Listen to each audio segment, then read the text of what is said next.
নমস্কার। মাতৃ দিবস উপলক্ষে আজ আমার নিবেদন আমার মা কবি শ্রুপর্ণা গঙ্গোপাধ্যায়ের লেখা চন্দন কাঠের বাক্স কাব্যগ্রন্থের অন্তর্গত একটি কবিতা। কবিতাটি আমার ব্যক্তিগতভাবে ভীষণই প্রিয় এবং আজকের দিনের জন্য আমার মনে হয় কবিতাটি খুব প্রাসঙ্গিক। কবিতার নামই চন্দন কাঠের বাক্স।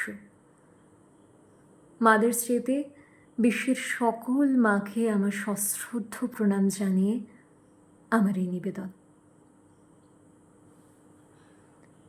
আমার মায়ের ছিল এক চন্দন কাঠের বাক্স। আমরা দূর থেকে তার গন্ধ নিতাম। বাক্সের ভিতর চিকচিক করত সোনালি আভাস।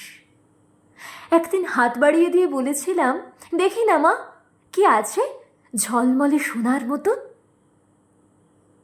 মা বলেছিলেন, আকাশে বড় একটা চাঁদ উঠুক, দেখাবো তখন।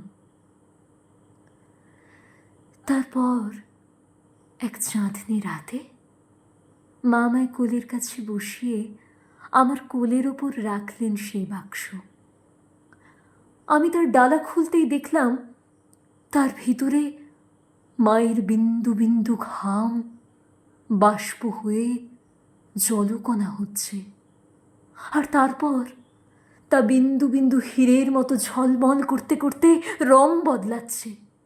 কোনোটা হচ্ছে গোলাপি রঙের ভালোবাসা, কোনোটা লাল রঙের তেজ, কোনোটা সবুজ রঙের প্রাণ, কোনোটা নীল রঙের আকাশ, আর কোনোটা কান্না রঙের মেঘ।